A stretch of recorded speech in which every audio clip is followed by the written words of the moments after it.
¿Qué es entonces una endodoncia, doctor? ¿Cómo es que llegamos a esta situación de requerir este procedimiento? Sí, muy bien.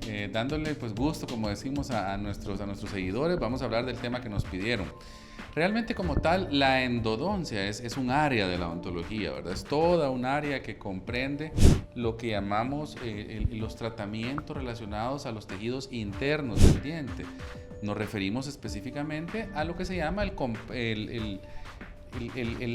paquete neurovascular, es decir, el grupo de nervios, arterias, venas, capilares sanguíneos que tenemos adentro de nuestros dientes, porque recordemos que nuestros dientes, nuestras muelas son órganos vitales, órganos vivos. Ellos tienen una respuesta sensible ante los estímulos del medio ambiente, ¿verdad? La endodoncia es el área que trata básicamente aquellas patologías o aquellas enfermedades o el tratamiento adecuado para aquellas enfermedades que tratan o que afectan a estos tejidos.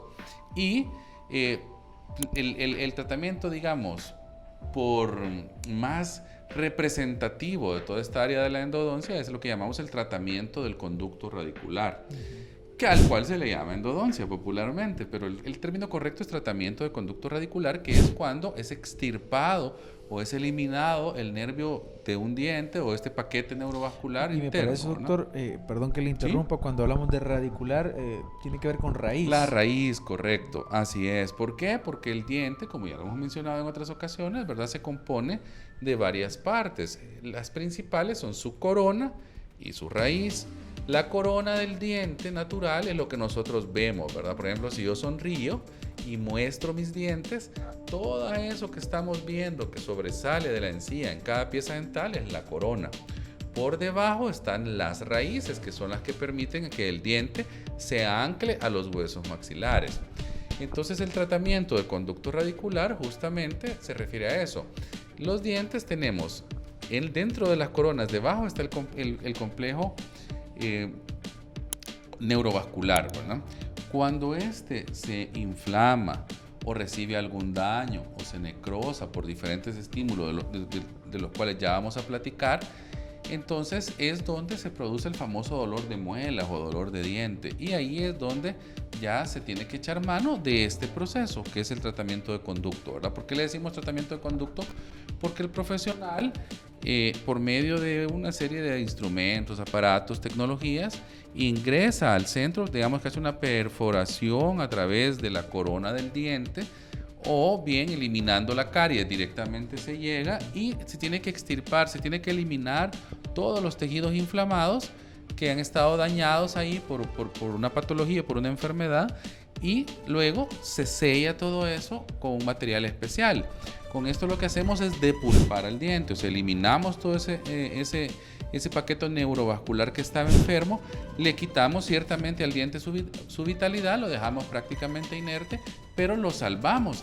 Y si bien es cierto, ya no responde a los estímulos térmicos, por ejemplo, pero sigue funcionando en boca. Entonces, básicamente, lo que buscamos con un tratamiento de conducto, con una endodoncia, como les decía, como se le dice popularmente, es lo que se llama igual popularmente matar el nervio, ¿verdad? Quitar, extirpar ese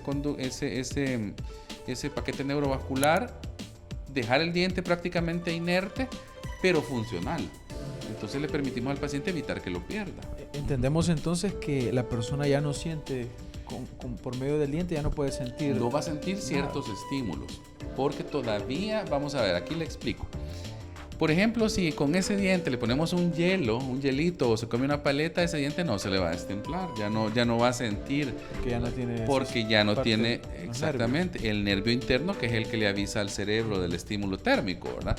Y como he dicho en otras ocasiones, los receptores nerviosos que tenemos en esa área interna de los dientes, en ese paquete neurovascular, ¿verdad? Son receptores exclusivamente de dolor. Entonces, ellos cualquier estímulo que se salga de los parámetros normales lo interpretan como algo doloroso. Y entonces por eso es que los dientes se nos destiemplan, por eso es que nos duelen, básicamente, ¿verdad?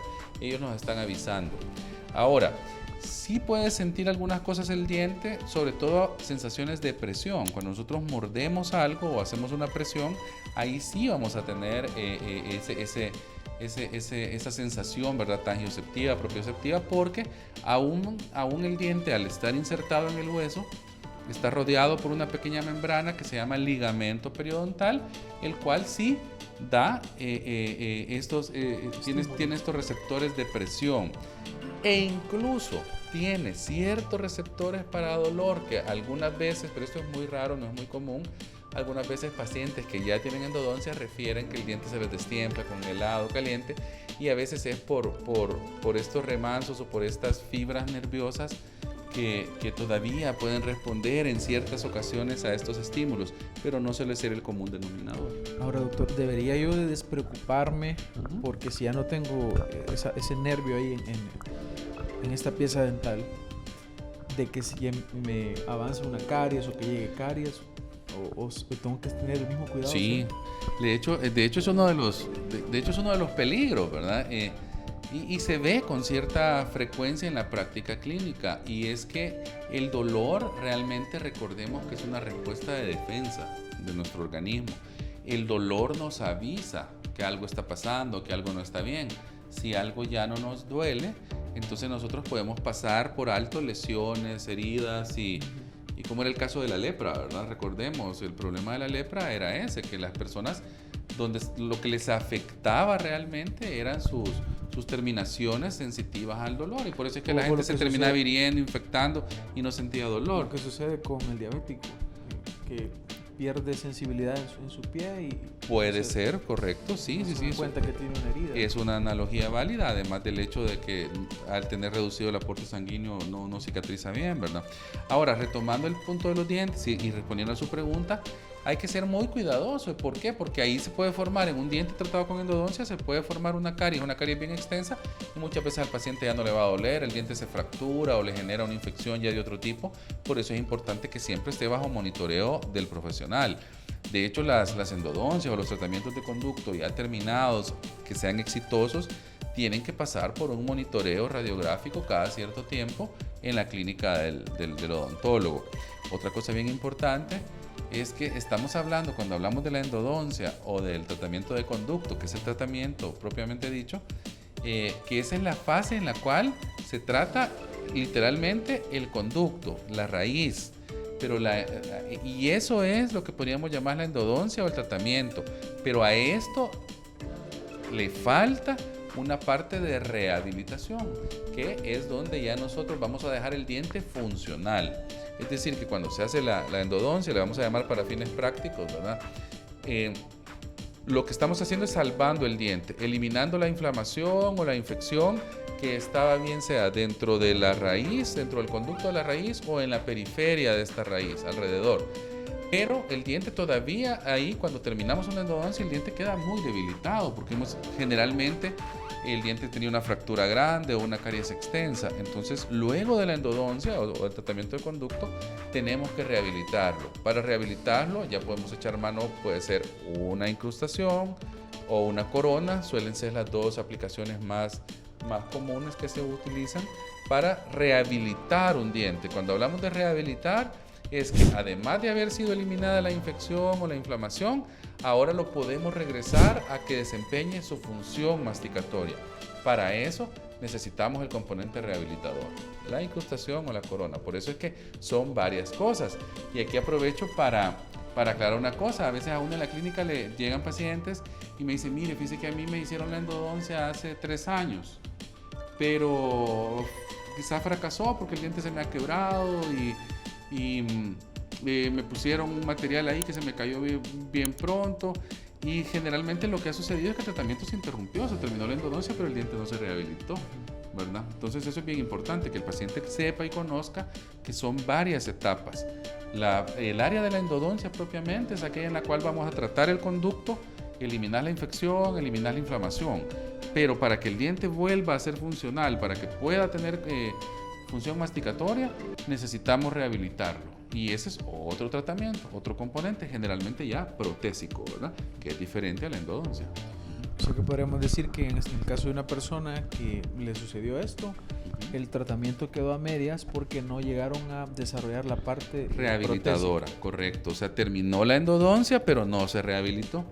Y eso tiene consecuencias negativas. Que posteriormente a la endodoncia, como queda ahí el agujero donde se ha hecho todo el tratamiento, se coloca un material que es temporal. Habitualmente sí, lo que pasa es que casi siempre se deja cicatrizar unos días una endodoncia. Eso varía de un caso a otro, pero generalmente se termina la endodoncia, se pone un material restaurador temporal para que luego el rehabilitador, ¿verdad?, el odontólogo que va a rehabilitar, ya pueda ir, dependiendo de la técnica que se haya seleccionado, y darle el proceso de rehabilitación, como decía, una incrustación, una corona, a veces se utiliza un poste de fibra de vidrio interno, a veces, en algunos casos, un rellenito puede ser suficiente, no es lo más común, pero puede también ser. Lo cierto es que el diente tiene que rehabilitarse de alguna manera. O sea, recién terminado el tratamiento de endodoncia, el tratamiento de conducto, no se ha concluido ahí. Falta la parte de Probablemente rehabilitación. muchas personas se quedan con este material Sí, temporal. y con esa idea de que ya el tratamiento se terminó, ¿verdad? Sí. Recordemos que a veces, aunque el dolor se haya aliviado o la infección se haya controlado, es bien importante que el paciente tome conciencia de que su tratamiento aún no ha terminado. Hay que rehabilitarlo para que pueda volver a tener función, ¿verdad?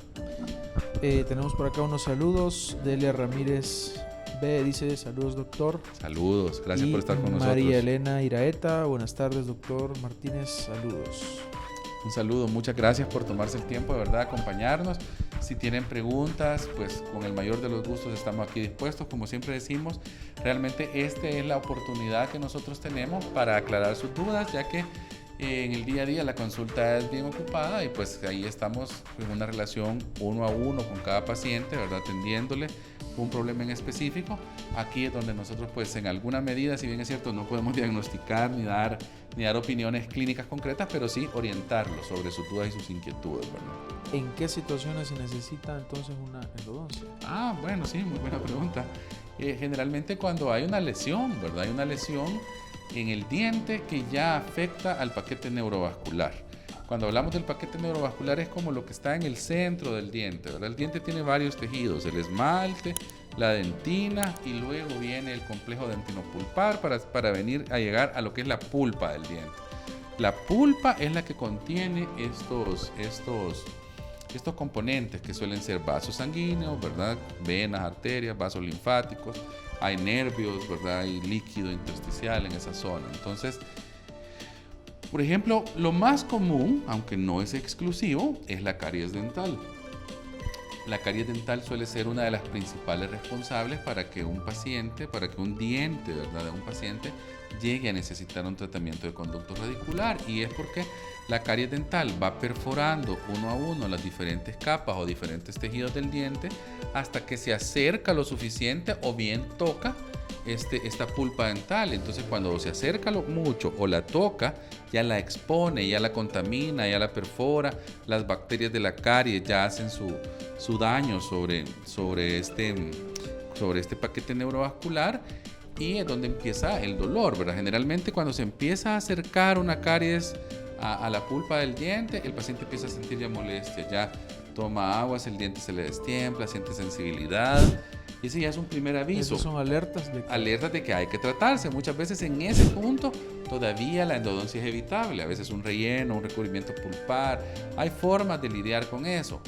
Pero el paciente dice: no, pero se me quitó rápido, ¿verdad? Ya voy a ir la otra semana, esta semana estoy muy ocupado, entonces el tiempo sigue avanzando. Se vuelve un círculo vicioso porque ya higienizar esa cavidad es bien difícil. El paciente no puede con su cepillo llegar y limpiar todo el hueco que se ha formado por la caries dental. Entonces las bacterias siguen ahí adentro colonizando, siguen produciendo sus desechos, siguen desmineralizando el diente, y por lo tanto la lesión se vuelve más profunda y más profunda. Ahí empiezan a presentarse casos donde lo helado molesta, pero ya no se me quita en el momentito, y el diente me queda pulsando, y entonces uno dice: esto ya no está bien, qué raro, pero todavía no es un dolor insoportable. Luego generalmente el siguiente paso es que ya empieza a ser lo caliente lo que molesta, ¿verdad? Y eso tiene sentido porque pensemos que el frío contrae los cuerpos y el calor los dilata. Entonces, en estas primeras etapas, cuando el nervio todavía no está muy inflamado, sino que solo responde a los estímulos, entonces al sentir el frío, él se contrae, y esa contracción hace que nos dé sensibilidad. Cuando ya el dolor no se quita de inmediato, siempre por el estímulo helado, lo que sucede ahí es que el nervio ya empezó un proceso inflamatorio, su capacidad de reacción ya no es la misma. Entonces viene lo frío, lo irrita, el diente responde con sensibilidad, pero le toma un tiempo regresar a su nivel, a su normalidad. Por eso es que el dolor persiste y nos queda como pulsátil, ¿verdad? Cuando ya es el calor lo que genera el dolor, generalmente es un dolor ya un poco más intenso y más duradero, y aquí sucede lo opuesto. Algunas veces en estos pacientes ya el frío los alivia, y esto tiene todo el sentido del mundo, porque cuando el nervio ya está muy inflamado y estamos diciendo que el frío contrae los cuerpos, entonces al llegar el estímulo frío se contrae un poquito y eso da una falsa sensación de alivio. Pero si llega algo caliente en esta etapa, ya con el nervio inflamado, recordemos que el calor dilata los cuerpos, entonces la dilatación agregada a la inflamación es lo que produce un dolor bien intenso, ¿verdad? Ahí en este punto, en estos dos puntos últimos, muchas veces ya es necesario hacer una endodoncia de emergencia. Extirpar ese nervio inflamado, porque él ya no se va a poder recuperar, ya no hay vuelta atrás, el daño está hecho y ya hay una lesión tisular, una lesión al tejido. Él ya no se va a poder recuperar, entonces hay que extirpar ese nervio. El siguiente paso, si esto no se trata, si se deja así, digamos que el paciente se aguantó, tomó pastillas y de repente un día se levantó y ya no le duele. ¿Qué es lo que pasa? Entonces el paciente dice, bueno, se me quitó, quizás me curé, pero no es así. Lo que pasó es que el nervio se murió, se necrosó. Al necrosarse, pierde su respuesta y su capacidad de estímulo, pero ya no responde a los estímulos, está muerto. El problema es que al estar muerto, se degenera, se descompone y es donde se produce un proceso infeccioso, ¿verdad? Cuando ya llega a la encía. No, en este caso todo es interno. El nervio se muere internamente, ahí se empieza a descomponer. La descomposición algunas veces empieza a generar pus, gases bacterianos, y entonces ahí es donde ya el dolor o la inflamación ya son de una naturaleza necrótica. Entonces muchas veces el pus se sale y se empieza a ver una lesión alrededor de la puntita de la raíz del diente que suele estar con exudado purulento. Entonces ese ya es un proceso infeccioso. Entonces vemos que igual ahí hay que hacer un tratamiento de endodoncia, un tratamiento de conducto, pero ya bajo otras condiciones, ¿verdad? Ya no solo es aquí no vamos a extirpar nervio inflamado, sino que aquí vamos a limpiar tejido infectado. Entonces el abordaje ya cambia un poco. Nos consulta por acá Cari Liz, dice, doctor, si se cae la corona con todo y diente, ¿qué opciones hay? Vamos a ver. Si se cae la corona, pero estamos hablando de una corona protésica, entiendo, ¿verdad? Porque si es acordémonos que la corona de los dientes naturales se llama también corona. Lo que pasa es que están coronas naturales y hay coronas protésicas. Entonces habría que ver en su caso, si lo que usted tenía era una corona protésica, es decir, le habían puesto una corona en una clínica y la corona se cayó, hay que revisar, porque puede ser, algunas veces es tan sencillo como limpiar y recementar la corona, volverla a pegar, si fuera protésica. Ya si estamos hablando de que se cae todo un diente, pues ahí habría que ver qué pasó, si hubo un traumatismo, un golpe, que eso no hemos hablado, ahora solo me refería a la caries, pero el otro gran responsable de un buen número de endodoncias, de necesidad de realizar estos tipos de tratamientos, son los golpes, ¿verdad? Los traumatismos. Un golpe, un traumatismo, una fractura también puede desencadenar un proceso que termine en endodoncia.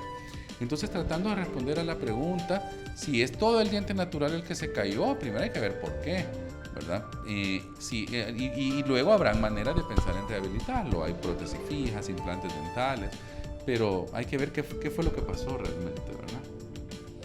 Y doctor, este procedimiento de endodoncia se aplica únicamente a los molares. No, a todo, cualquier pieza prácticamente, molares, premolares, caninos e incisivos, ¿verdad? Cualquier pieza puede ser afectada por caries o por traumatismo, fracturas. ¿Es más común en los molares?